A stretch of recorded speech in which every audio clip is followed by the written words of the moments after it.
Imagine consuming 31 real whole fruits and vegetables every day. More nutrients from fruits and veggies can help our bodies with energy levels, strengthening our immune system, and so much more. Balance of Nature has taken 31 real fruits and veggies and powdered them into capsules, locking in maximum nutrition. Try Balance of Nature with 35% off any Frisk Preferred order, plus free shipping with promo code YES. Just go to balanceofnature.com and enter promo code YES to get 35% off. Give your body the natural boost it needs with Balance of Nature. Go to balanceofnature.com, promo code YES for 35% off. New on Curiosity Stream. I'm James Burke. I'm going to take you on a journey through time. James Burke's visionary series returns, reimagined for our time. Now, this is all uncharted territory. The Washington Post hails Burke as one of the most intriguing minds in the Western world. The New York Times raves he careens from one great moment in history to another. Where do we want to go from here? Experience all new connections. So what's the next connection? With monthly, annual, and bundled plans, find the one that works for you at curiositystream.com. Hello, everybody. Welcome to a new episode of Pretty Lies and Alibis. I am going by Gigi now. And I'm Fruit Loop. Okay, so we're both named Jennifer, and it gets really confusing when somebody asks one of us a question on Twitter, and so we don't go by Jennifer. So from now on, I'm Gigi. That's Fruit Loop. That's who we're going to be from now on. Big news today, Fruit Loop. Yeah, a ton of information was just dropped. Crazy. So what we have now is the unsealed probable cause affidavit for the search on Chad Daybell's property, which resulted in the remains of JJ and Tylee being found after all these months of searching. Chad was arrested shortly after the remains were discovered and is still being held in jail on a $1 million bond with 2 counts of tampering with evidence, which are human remains. So what we're going to do tonight is we're going to kind of summarize what this affidavit says, and then we're going to pick it apart. So we will get started with that right now. Just as a little warning, this is going to be graphic. Unfortunately, we're talking about children that were murdered. So the details are not pleasant, but it's part of the journey for justice is finding out why we are seeking justice for these kids. And I think once we go through all this, you'll agree that life in prison for Lori and Chad doesn't seem like enough. Fruitly, before we dive in, we were actually preparing to do a different podcast, and this news came in just as we were about to get started. And so we decided to scrap that. We'll update a new one tomorrow, probably, with all the stuff we wanted to talk about. But what were your thoughts when we started peeling through this probable cause affidavit? Just shocking for me. The information, the testimonies, the locations of the pings of the cell phones, and just all the information. We finally today got some clarification and true information. Yeah. We've speculated all along, and today was like when this started coming out. We both were on Justin Lum's page, and it was so hard to get all the information. So we were scrambling, wanting to read, as much as we could. And right, because they released it. He released it page by page, and the way the chronological order goes on Twitter, it was kind of backwards, and so it was really hard to read. But once it came through, everything was uploaded onto Facebook where you could read it one after the other. So very shocking. I'm not surprised. We had heard some rumors about the conditions of the bodies, specifically with the dismemberment and charred remains. But reading it on paper, I think for me was just, I've kind of had a sick feeling since we started reading this.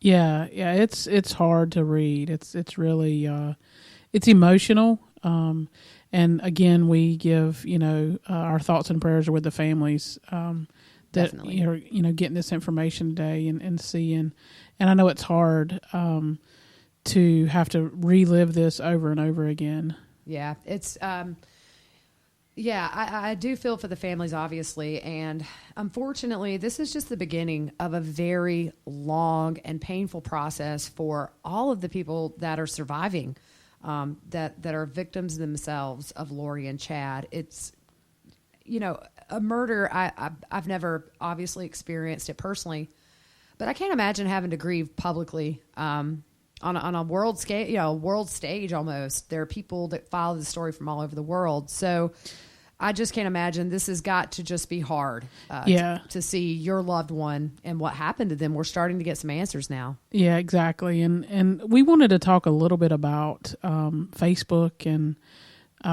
comments and posts and attacking people and, you know, everything. We're looking at this story from the end to the beginning. And, you know, we've discussed that everyone involved, you know, didn't necessarily know what these people were capable of. And it's easy for people to lash out and to criticize and to critique and to bash. I mean, we've seen it all day, and it's been going on for weeks on these Facebook pages, and it's hard. And we want these people to come out and share truth, and we want them to share exactly what happened so we can get justice for Tammy and Charles and Tylee and JJ. And it's hard to watch. It really is. There have been a lot of issues. I think I've gotten to where I don't go to the groups as much. And if I do, I just try to find something that grabs my attention. I used to kind of read the first 5 or 6 posts, but there are certain people that have seemingly made it their mission to target certain members of the families and feel like they're entitled to know things about these people that have nothing to do with this case. And then they do their online attacks about it. And look, we'll say that like 95% of everybody in those groups are there for the right reasons. But you do with every trial start to get people in there that feel like they're entitled to know everything about these families. And, you know, if the family doesn't do this, they get attacked. If they don't do that, it's just ridiculous. And I think there was one specific instance where we really don't like drama. We avoid it. But I think this was just so nasty where a girl, one of the Woodcocks had put up a house that was for sale, and it clearly was in the family. And Colby's wife had commented on that post and said, "I guess we're moving." And you could tell it was kind of a dream post, like, "Oh, that's beautiful, we're moving." And this girl is like, they have GoFundMe accounts. How can they be moving? Is this the time to be moving? And she was just attacking them. Did you see that post, Fruit Loop? I did, and it was ridiculous. Yeah, it was just, you don't know where some people, you know, right. And what, to make matters worse, you know, everybody was defending the family on this. But the girl today posts again and says, "I end up and contacted this person in the family. She says they're not moving. That's all I needed to know." And I'm like, why is it your place to know? None of your business, girl. Just, you know, get out of this group. Look, those of us that have followed this case since November have been emotionally invested. And we literally last week get confirmation that the kids are dead. Their bodies are found on Chad's property. The case blows wide open, and then people want to start attacking the family at the most vulnerable time of their life. Exactly. I just want to say, we go to all the groups. We've said this before. I don't look at what family member is in this group, what family member is in that group. We visit them all. But, man, people, if you're out there causing drama, stop. I always think back to Larry and him saying, you know, when he was at the site that, you know, they just want to be a peacemaker. Right. They don't need this petty stuff in the middle. They don't care what we think on Facebook, to be honest. I mean, nobody's entitled to know a thing about these people. They are the family members. They are the ones really grieving these kids. And I just think it's really sad that you get a few bad eggs on these well-meaning Facebook groups who just look pathetic. So we just wanted to mention that. Be kind. You are not in their shoes. And further, you have no right to question anything these people do. Exactly. So we just wanted to have a little powwow and just put our feelings out there and say, if you're not going to be constructive in those groups, if you're not going to contribute in a positive way, you should go. There are plenty of Facebook pages where you can flaunt your drama all day long. I just think it's dirty that it's in this group. Exactly. Given what we know. So there you go. We spoke our piece. Moving along. So in jumping in the court documents, if we're going to go ahead and do that now. Yep. So the first thing that after, some of the information, it's in the 8th paragraph, is talking about Lori Vallow's close friend, Melanie Gibb. And, she's cooperated with the police from the get-go. I can't imagine being in her shoes. I agree. Just what she's been through, fear for her life, scrutinized in the public. All the while probably beating herself up. Look, I'm not victimizing Melanie Gibb in no way. She definitely made some questionable choices. I think if you look at Melanie as somebody who was full-fledged, deep in these cult beliefs, I think it was a blinder for her. I don't think she ever thought Lori or Chad would be capable of killing Tylee or JJ. Exactly. You have this strange stuff. And yeah, people are saying, well, Charles, she heard Charles was a zombie. Look what happened to him. She heard Tammy needed to die. Look what happened to her. I just think if you still want to blame Melanie Gibb, read a couple of books, I think, on people that have been in cults and give their experiences of how easy it is to fall into that and to brush concerns that you would have in a normal world off. But when you're in it, you don't see it that way. I'm not excusing anybody's behavior. I know it was a period of time before she called the cops back when they called her about JJ, but we're just not here to judge. I just think you have to look at it from somebody whose mind was completely, and I think is still somewhat completely warped by these fringe beliefs. Exactly. And, you talked about a little bit about the Charles deal. We don't know what Lori told her. Exactly. Right. I mean, Lori, we're assuming she knew the truth, but Lori told her own son that he passed away of a heart attack. Yeah. It's nothing truthful about any of this. Yeah. And she's, lied to the school and said he committed suicide and just all these things. So we honestly don't know what she told Melanie Gibb about that. But looking at it, so Melanie Gibb arrives on the 19th of September. Her and David Warwick. Which was her boyfriend at the time. I don't know if they're still together, but that's who she apparently was dating. Yep.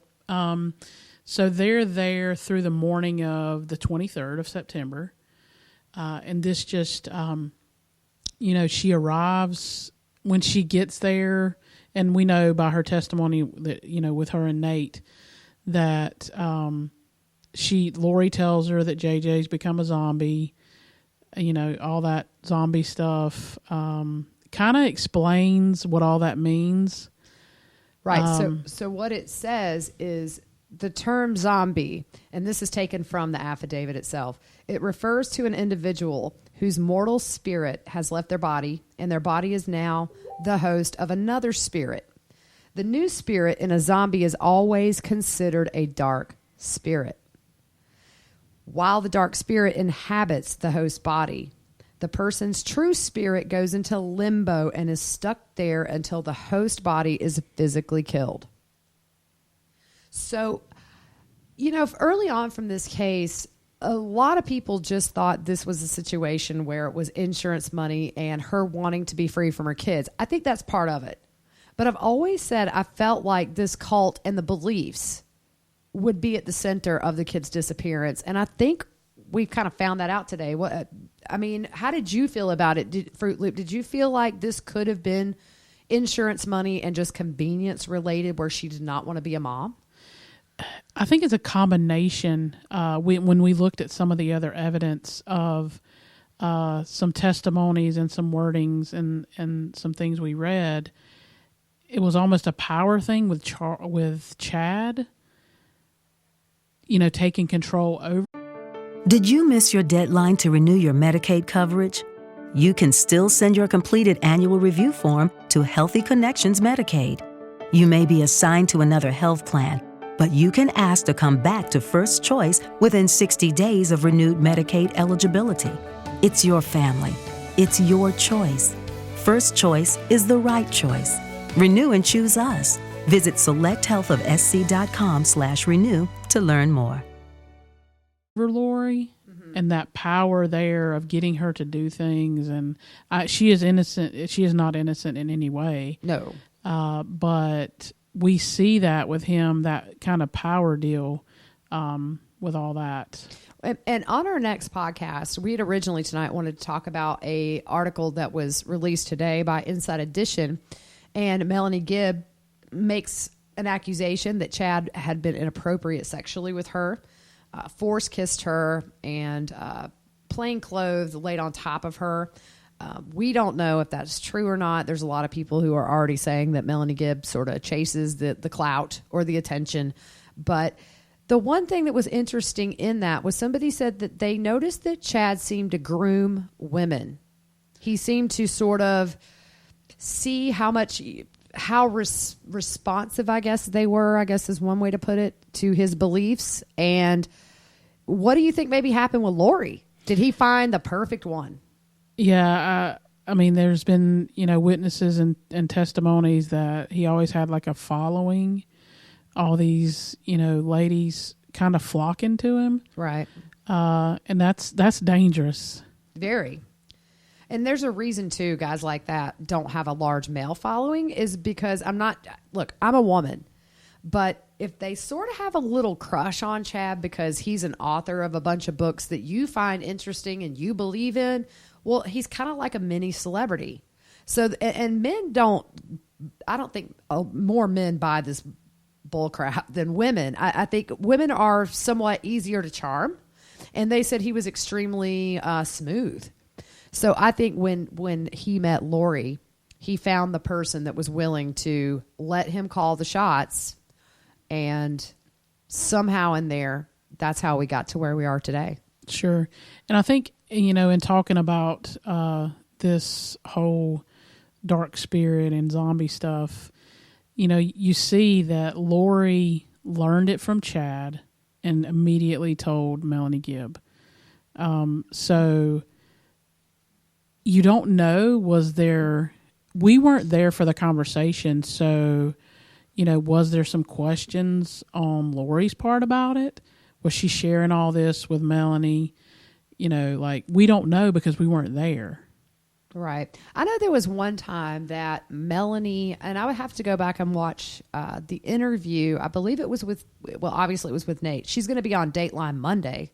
But in one of the interviews, she did say that she was sort of grappling with one of Chad's visions. I think it maybe had to do with Charles. I'll have to go back and watch. But, I think if Lori did question Chad, I don't think it was for very long. Yeah, exactly. And then you get into the information and the testimony of, Melanie said that Lori called Tylee a zombie in the spring of 2019. I think they were on a phone call or something, and she referred to Tylee as a zombie, and Tylee responds, "Not me, Mom," something like that.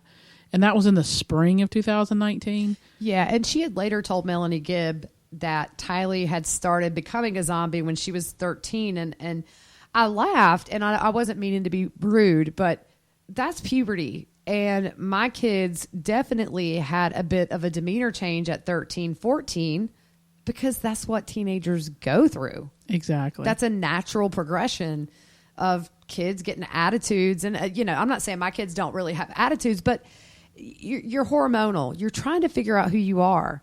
You think your parents are lame.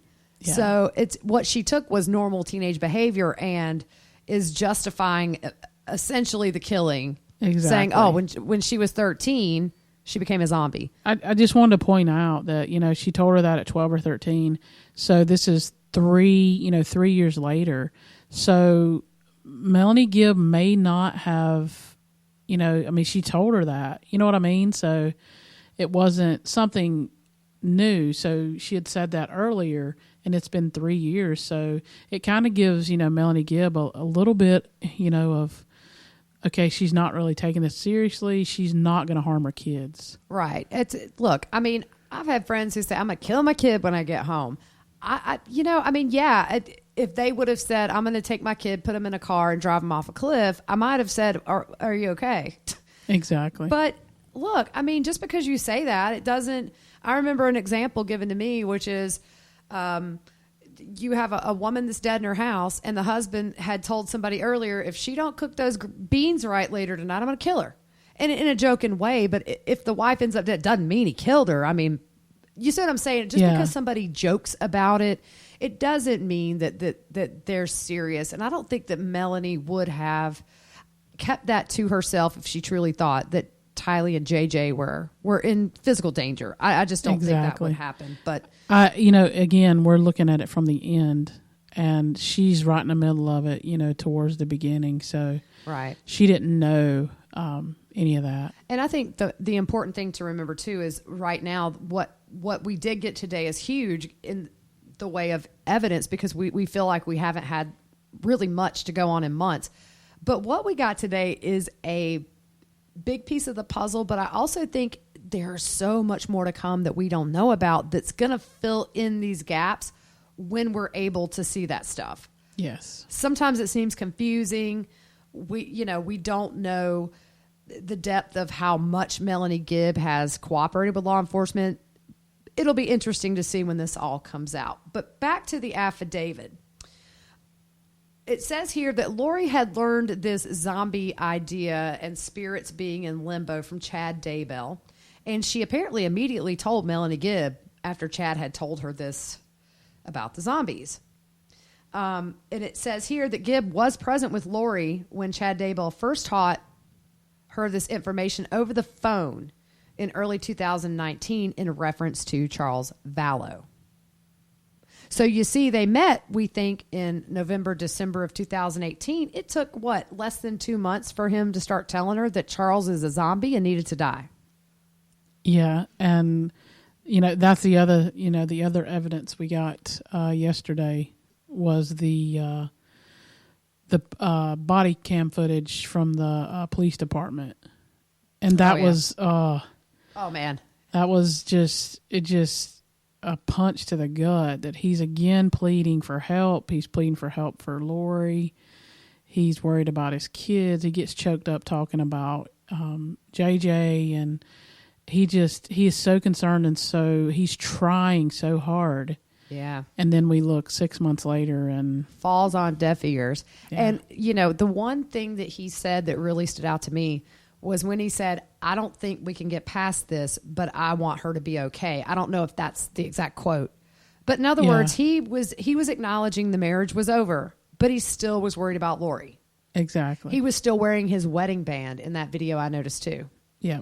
It's just so haunting to watch, knowing what's going to happen to this poor man. This was filmed in January of 2019. And so a few months later, he's laying dead in his house, shot by Alex Cox. It's just heartbreaking. This case is so just overwhelmed with grief. Yeah. And you heard a little bit of evidence there.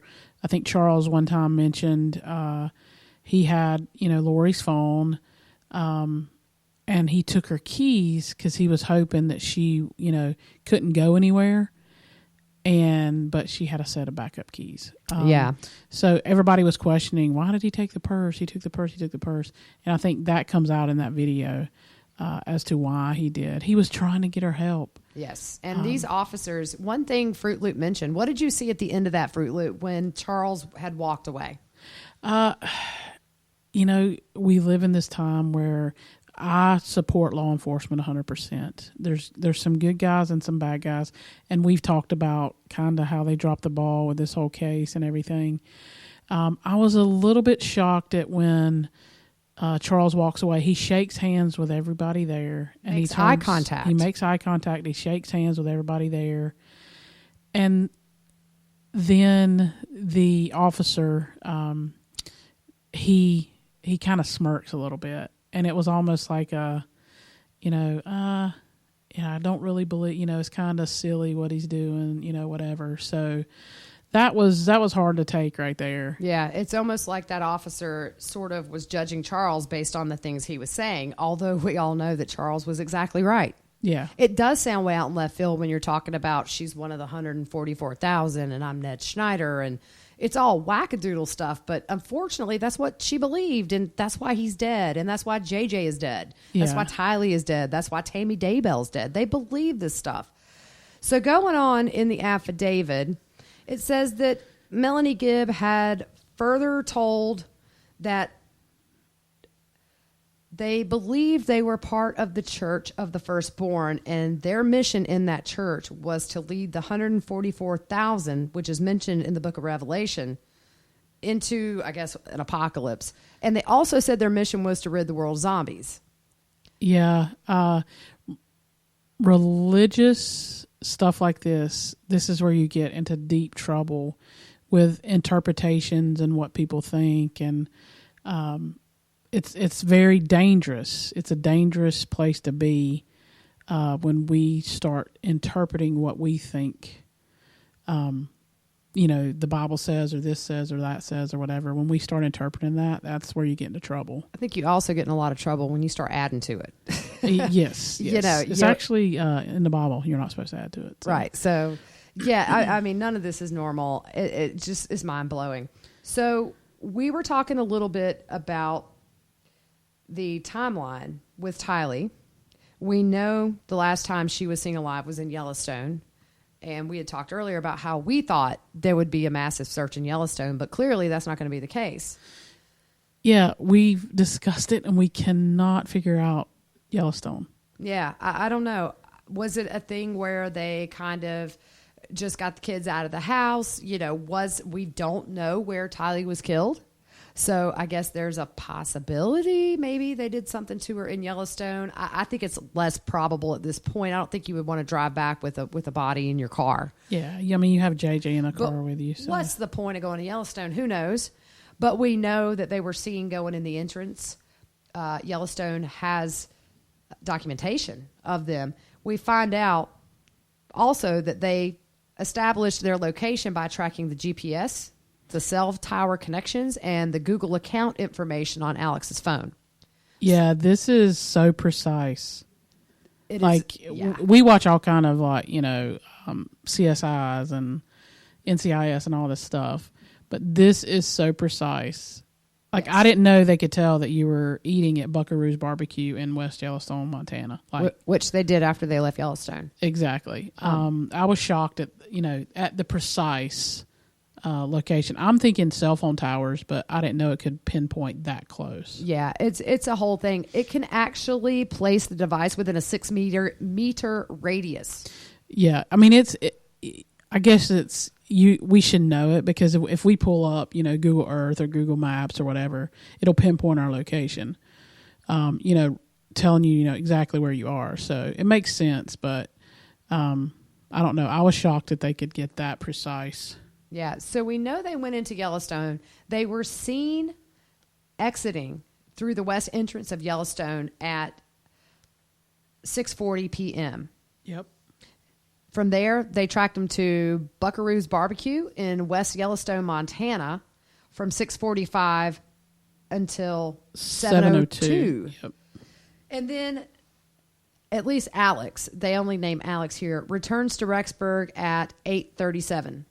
Yeah, and we talked about that. This is all Alex's ping, and we're assuming that they're all together. Right. Because they were seen together in Yellowstone. It's important to remember, talking about this next part, that the Yellowstone trip, as you all are aware, but to the newcomers, the Yellowstone trip was the last time that photo that was in Lori's iCloud account that the FBI released in hoping to put Tylee's face out there months ago.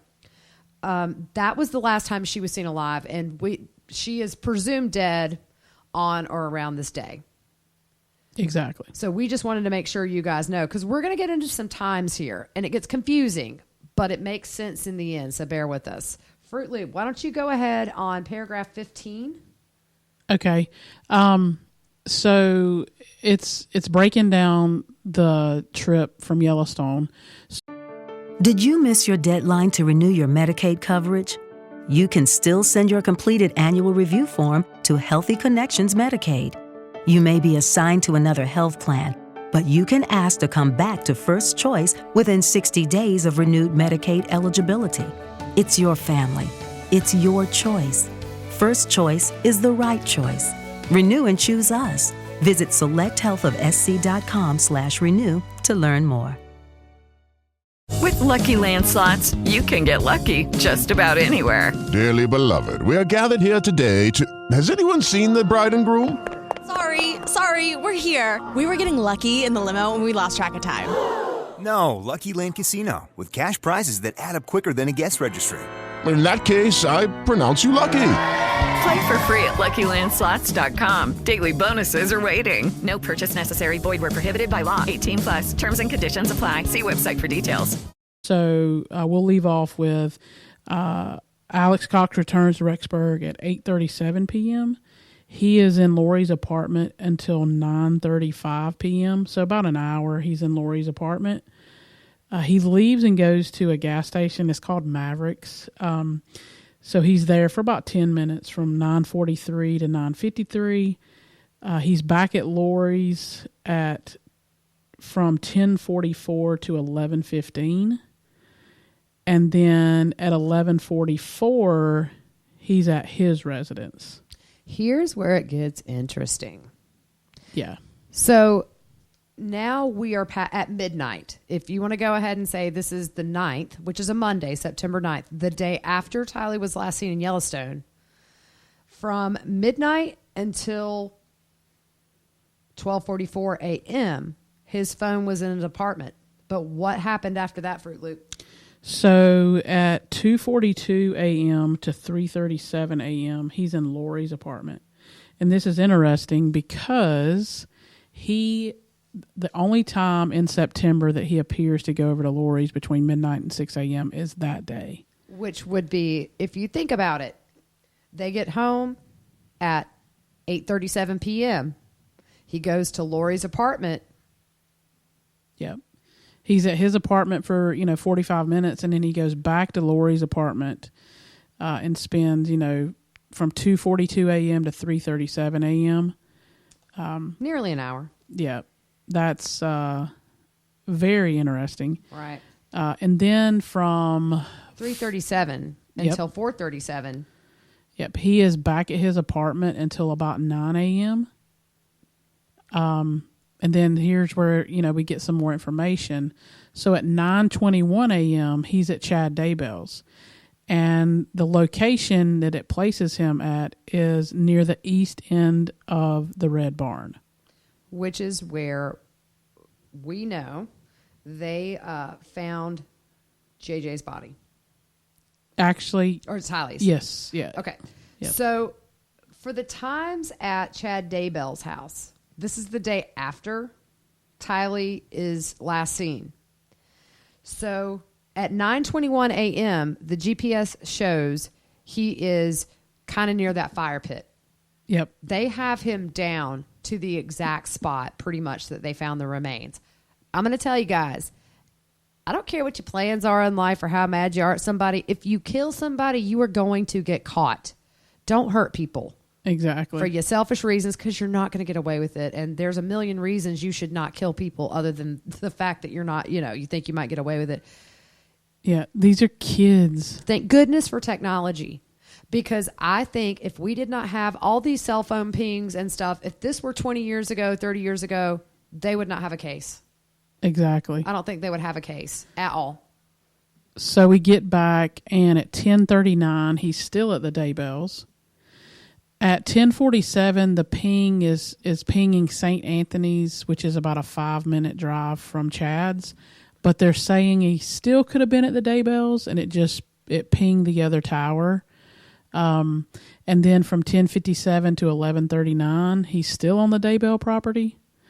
And then at 11:52 to 12:02, he is at Del Taco in Rexburg. And then he goes home and stays the day. Okay, Can I just say, we know what they were doing at Chad's, or it's easy to assume. We know from this probable cause affidavit that Tylee her remains were burned and most likely dismembered. This goes to show you the absolute psychopath that Alex must have been.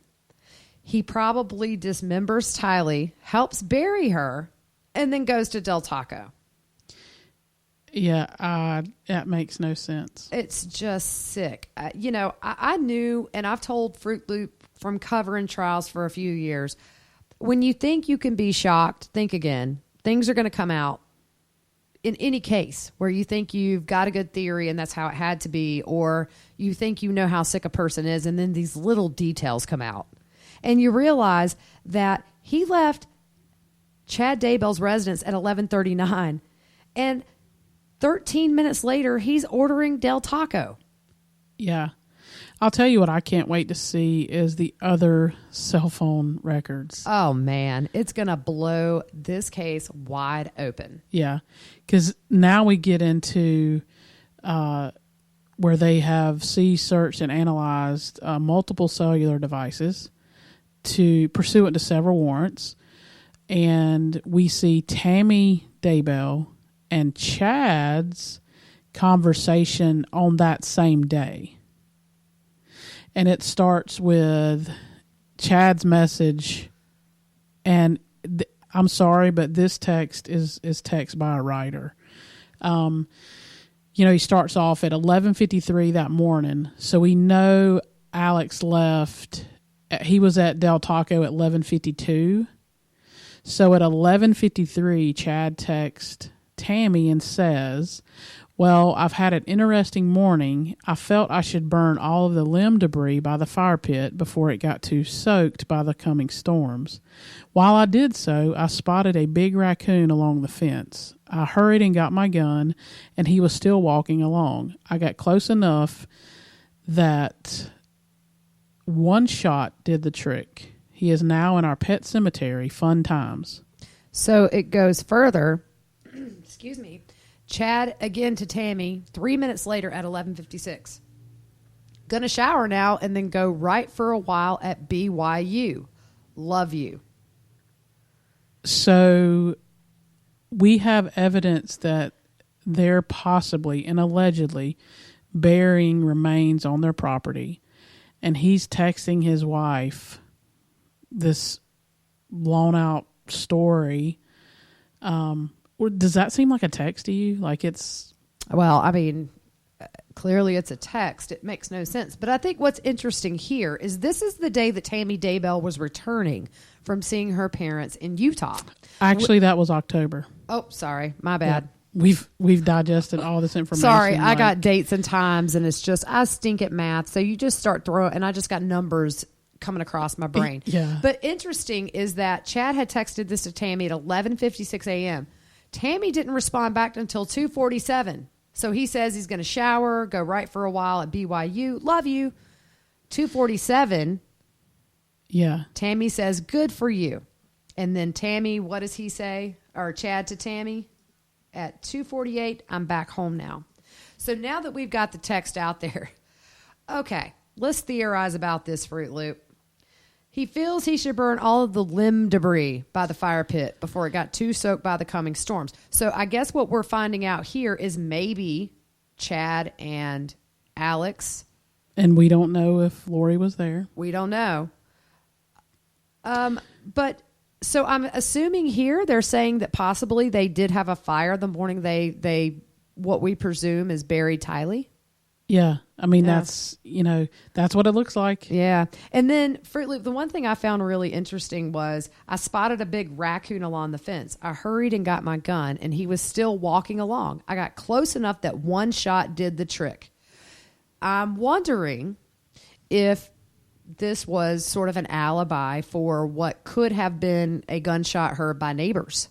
Yeah, I don't know. Did he make that up for the gunshot, or did he make that up so she would know why there was some dug up ground in the yard? Yeah, it'll be interesting to find that out, whether he was referring to maybe there was a gunshot, or was this an excuse to not put any bells off. And look, this is what breaks my heart about Tammy is obviously the way she was done. I mean, she was just tossed aside and killed for this purpose. But Tammy was a school librarian. She loved children. Everybody loved her. And I can't imagine. And thank goodness we don't know that she didn't know anything. There's a lot of motive there to kill her. Yeah. But this poor woman is laying her head down every night in the family home, not knowing there are 2 children buried.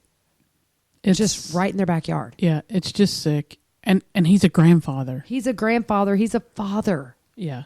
It's And oh gosh, my heart goes out to Tammy every time. And I said this before, anytime I see a picture of her smiling, it just kind of, you can tell. For me, I think I can tell by looking at some pictures and people's faces that they're just a warm person.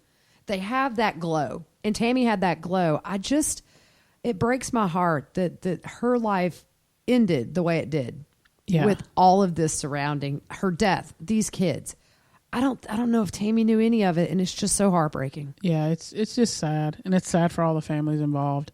One thing I want to point out is raccoons, and I lived in West Virginia for a while, so I understand raccoons, and not that they're only in West Virginia, but you raccoon hunt at night because they're nocturnal animals. They come out at night. So I find it interesting that during the broad daylight, not saying they couldn't have been one there, but normally you see raccoons at night. Yeah. And in fact, the investigator, if you have a copy of this affidavit, it's in paragraph 21. The investigator found the text suspicious between Tammy and Chad because raccoons normally are nocturnal and are not out regularly during the day. I've never seen a raccoon out during the day, ever. No. And then also, this sort of strikes me as odd, Fruit Loop. I don't really know where they're going with this, but the investigator says it should be noted that from interviewing neighbors of Chad Daybell, we are aware that in mid-July of 2019, Garth Daybell, who is Chad's son, told their neighbors that Chad had shot a raccoon out of a tree on their property during the day. Yeah. I don't know. I don't know. It's really weird. But Garth had told the neighbor, whose name is Matt Price, about the raccoon in response to a question from Matt about hearing a gunshot during the day. Now, this timeline doesn't add up with missing kids. This is July. This is the month that Charles was shot, and they were in Arizona. So it's interesting as to why Garth felt the need to say that he shot a raccoon in July during the day. I don't know. Just very strange that was put in there. Maybe it was put in because he said he shot a raccoon during the day, and maybe the raccoons on Chad Daybell's property are not nocturnal. But yeah, maybe it's strange. They're daytime raccoons. Yeah, they're only on Chad's property, though. Exactly. And then in that paragraph, Fruit Loop, what does it talk about the bonfires? When did they notice them? It was right after Tammy passed. Yeah. Right after her death in October is when the bonfire started, and the same neighbor, Matt Price, he's the one who noticed the bonfires and gave that tip. We've talked about that before. Right. So moving on to paragraph 22nd. 22nd. It's been a long day, people. Detective Bruce Mattingly of the Fremont County Sheriff's Office contacted Samantha. I don't know if this is a typo. Williams? That's what it says here. Maybe it's Samantha G. Williams. Yeah, I think so. Yeah. That's the sister of Tammy Daybell, and asked her if she knew of a pet cemetery on Chad and Tammy's property in Idaho. And what did she tell her? So she told him that she was aware of a pet cemetery and stated that both her and Tammy, they were pet people. They love pets. I know if you look at Tammy's Facebook, she has ducks and all kind of stuff. They were pet people, and they both had pet cemeteries. And she could actually she could locate the pet cemetery on the property, and again stated that it was east of the Red Barn, near the fire pit, which we know that that's where remains were found of Tylee, and that's where Alex's cell phone pinged. And the sister was shown an aerial photograph of the property and pointed right to where the remains were found. Exactly. So that's June 2nd. So that's 17 days ago.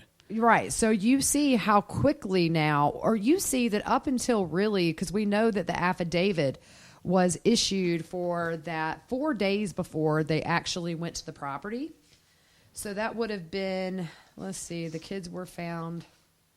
Well, anyways, so we know 4 days before. So they were working and interviewing family members apparently right up until when they had this warrant issued for the search warrant. Sure. And, everybody has said, oh, it's taking so long. They're not doing anything. And here we get all this evidence and we're like, oh, wait, yes, they were. Right. And you have to understand, too, that not only are they chasing cell phone pings, looking at text messages, they're having to wait on these subpoenas to come back. It's a lot. But then they got to make sense of it. They've got to coordinate Chad's cell phone records with Alex's. They got to coordinate Lori's with Chad's. It's just so much. And this is only one case. There are several others, as we know, being investigated. This case is the biggest I've ever seen in my life, and it is the most convoluted, I might add. It's hard to keep up with everything. Yeah, it truly is. But I just want to reiterate that when Alex left, he was at the eating place or whatever, Del Taco, at 11:52. And Chad, sends a text to Tammy about burning debris and shooting and burying a raccoon in the pet cemetery only 14 minutes later at 11:53. Right. And I know, look, a lot of people that I've seen on the Facebook groups have expressed concern. Oh, it's clear maybe Alex killed the kids. They're going to get off. Guys, they're not going to get off. These guys are never going to see freedom, I don't think, ever again. This is coincidental. I don't even think you could say that in this case. Everything points to Chad coordinating his texts with Alex leaving. Lori, you've got stuff in here about her. And I don't think when we get all the cell phone pings, we will see he was never by himself. No. There was he just spent, that morning with Chad. We know Chad was there because obviously he burned and shot a raccoon and buried it. Yeah. He buried more than that. Yeah. Sadly. So on June 3rd of 2020, so just this month, they interviewed Melanie Gibb and her boyfriend David Warwick in Pleasant Grove, Utah. They talked about that weekend that they stayed at Lori's place in Rexburg. Yeah. So she got there on September 19th. Now, this is just a few days before JJ was last seen. Yeah, exactly. And go ahead. As soon as Melanie Gibb arrives, soon after, Lori informs Melanie that JJ had become a zombie. And she was pointing out all these odd behaviors, and such as sitting still and watching TV. She said that JJ claimed he loved Satan, and an increased vocabulary as evidence that JJ was now a zombie. Now, we've seen a few broken videos of JJ. It seems like he could talk good enough to be understood, but probably not full paragraphs, I guess. I've worked with autistic kids. I have an autistic cousin. So he kind of reminds me of JJ from what I've seen, where he says enough to let you know what he's thinking, but not. So I think what Lori's claiming here is that all of a sudden he had this new vocabulary. Yeah, so, and I think he was high functioning. Right, yeah. JJ was definitely high functioning. You can tell. He wasn't a low functioning kid. And Melanie Gibb thought that JJ was acting the way he always acted. There was nothing out of the ordinary. Yeah, I mean, she had been around him. Right, but it's just like Lori was almost trying to convince Melanie that he had turned into a zombie. And Melanie was, according to Melanie, I don't see it. He's the same. Think about it. We've both taken care of autistic boys. And when there's a med change or no med, well, yeah, they're tough. They're tough to handle. So you got to remember he was off his medication possibly too. So. And it is two different kids. I worked for a year at a special needs school. So every student there was on the lower functioning spectrum. It was a school only for special needs kids who needed pretty much total care to just close supervision. They couldn't function in a public school. And we could tell when the parents had not given them their medication because it was 0 to 60 in 2 seconds. And the behaviors that weren't normal for them when they were medicated, they were harder to deal with, obviously. These medications for autism can be sedatives. Exactly. They calm them down. And so if he's not on them, of course JJ is going to be full throttle. Yep. So this next number, it's number 25 in the documents. This is chilling and hard to swallow. So this is the last time that Melanie Gibb and David Warwick verifiably saw JJ was the night of September 22nd. And it says, that David Warwick informed them it was late and Gibb, Vallow, and Warwick were going to do a podcast. And Warwick said that JJ was acting up. So Alex took him to his apartment in the complex. And when Alex returned later that night, he was carrying JJ, who appeared to be asleep, with his head on Alex's shoulder. And David Warwick says he specifically remembered it because he thought it was a tender moment. Yeah. And that's the last night that JJ is seen alive. Yeah. And it's hard to know. Did Alex do something to JJ before he left the apartment? I think, and one thing we were going to talk about on the other podcast tonight, and we just sort of scrapped that, we'll do it later, but was why haven't we heard about a cause of death or upgraded charges? And it almost seems to me after over a week, perhaps the cause of death was not obvious, and so we're testing toxicology, which is a poisoning.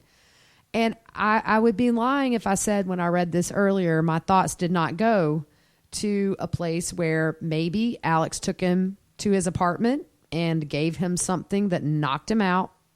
Now, to be fair, it was said by Lori to the babysitter that she would, I believe it was the babysitter, maybe Melanie Gibb, that JJ would get really sleepy quickly after having his medicine.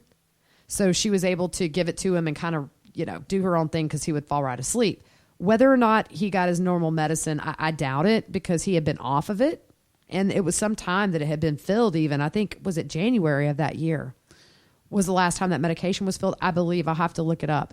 I know it was the 17th. I just don't know. I think January's right. Right. But it is so sad to think that JJ is being carried by Alex, who good of a chance that Alex murdered JJ as well as Lori or Chad. We don't know exactly who did what, but the day before he goes missing, he's being carried by his uncle with his head on his shoulder. I just get the willies. Yeah. That's a tough one because you don't know.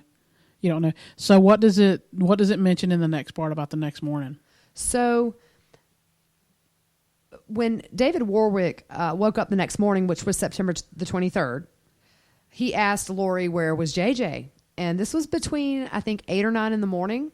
And Lori told David Warwick that JJ had been acting like a zombie and was crawling on the kitchen cabinetry and had gotten on the top of the cabinet in the space between the cabinet and the ceiling. You know how they have little, maybe a 2-foot space between the top of that cabinet.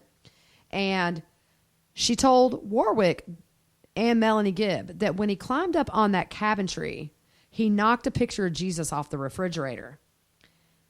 And then she said that Alex had come to get JJ. So we know that was the last day, or the 22nd actually. We'd always heard the 23rd. But it seems like the 22nd was actually the last time JJ was seen alive. Which was a Sunday, and the 23rd was on Monday. Right, and we know that JJ had an unexcused absence at school that day. Is that correct? Yep. On the 23rd. Yeah, his last day of school we figured was September the 20th, which was the Friday, and then the Monday he had an unexcused absence. At that point, unfortunately, he was probably deceased. Yep. And then we know that Lori calls the school on the 24th and tells them that on September 24th, tells them that he's going to stay with his grandparents in Louisiana till the end of October.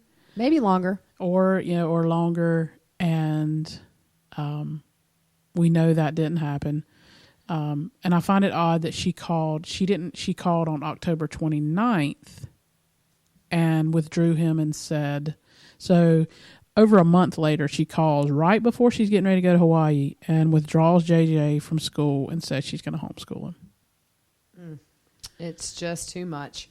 Yep. So back to that morning of the 23rd. Now remember, JJ was seen on the 22nd asleep in Alex's arms with his head on his shoulder. On the morning of the 23rd, now remember, Lori had told Melanie and David that Alex had come to get JJ because he was acting up. Where was Alex that morning at 9:55 a.m., Fruit Loop? So he is again on Chad Daybell's property. And he was there until 10:12. The pings on his phone locate him near the pond on Chad's property at the northern edge of the property, which is next to that tree where they dug there. And if you read the affidavit, it's clear to know that that is where they found JJ's remains. So now, the morning after he's seen with JJ, the morning of, when Lori said he's come to get him because he's acting up, he's at Chad's property from 9:55 until 10:12. Yeah, it's horrible. It's all this evidence is laying everything out in front of us that we didn't know, and now we know, and it's just hard to. Those poor kids. Yeah, innocent little kids who got caught up in. What's so heartbreaking for JJ is, well, you take any 7-year-old and you take his big sister away, who's probably more of a mom. And so for a week, he's confused. I'm sure he's confused. Where's Tylee? Yeah. He's left with these crazy people. It is JJ against the world. Yeah. He is alone. Nobody there with his best interest at heart. And I can't imagine what he may have thought or felt. Did he feel alone? Did he, I just can't get that out of my head. Yeah, and we know that Kay and Larry were contacting her this whole time. Right. And Colby was contacting about Tylee as well, and just got excuse after excuse. And so it's terrible. So what happened was later on, as they're investigating this, on June 3rd, 2020, the investigator who drafted up this search warrant, he asked the FBI to analyze the frequency of Alex Cox's visits to Chad Daybell's property during the month of September. And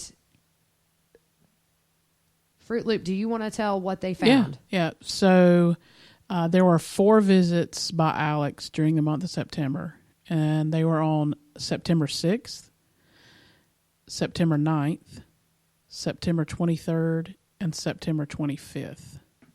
So during these 2 visits on 9/6 and 9/25, all the pings were in and around the house, and there were no pings anywhere in the backyard near the fire pit or the pond. And as you can see, these visits were also short. They were about 11 minutes and 17 minutes. Like the one on 9/23 was 17 minutes. The visit on 9/9 was the only long visit, and it was approximately 2.5 hours. Right, and we know that 9/9 is the day after Tylee was last seen. So I think this is a good point to stop at. We're going to break this into 2 separate podcasts. So look for that second one. It should be ready very soon. In the meantime, you can follow us on Twitter, Pretty Lies in Alibi. We couldn't fit the whole thing in there. And then on Facebook, Pretty Lies and Alibis, we have a Facebook page. Please join in the discussion. We want to hear from everybody. Also, we are on Apple Podcasts now, Spotify, Spreaker, and SoundCloud. So pick your poison and figure out where you want to listen to us at. So we're going to go ahead and get started on part 2. Hope you enjoyed part 1. If you guys have any questions, please leave them on our Twitter or Facebook. We do have a criminal defense attorney she's going to help us answer questions we may have. And the one thing that I want to say closing this, and we touched on it a minute ago, a lot of people are worried that Chad and Lori are going to get off under the assumption maybe Alex killed these kids. But if I understand correctly from what I read, in Idaho, if you are a co-conspirator or an accomplice or an accessory, it's the same as a murder charge. I don't think we have to worry that Chad and Lori are ever going to be free, nor should they be after what they've done to so many people, including these precious babies. But in the meantime, let's dive into part 2. I'm Gigi. And I'm Fruit Loop. And thanks for listening. Okay, round 2. Name something that's not boring. A laundry? Ooh, a book club. Computer solitaire, huh? Ah, sorry, we were looking for Chumba Casino. That's right, ChumbaCasino.com has over 100 casino-style games. Join today and play for free for your chance to redeem some serious prizes. ChumbaCasino.com. No purchase necessary. Void where prohibited by law. 18+ terms and conditions apply. See website for details. Lucky Land Casino, asking people, what's the weirdest place you've gotten lucky? Lucky? In line at the deli, I guess? Aha, in my dentist's office. More than once, actually. Do I have to say? Yes, you do. In the car before my kids' PTA meeting. Really? Yes. Excuse me, what's the weirdest place you've gotten lucky? I never win and tell. Well, there you have it. You can get lucky anywhere, playing at LuckyLandSlots.com. Play for free right now. Are you feeling lucky? No purchase necessary. Void where prohibited by law. 18+. Terms and conditions apply. See website for details.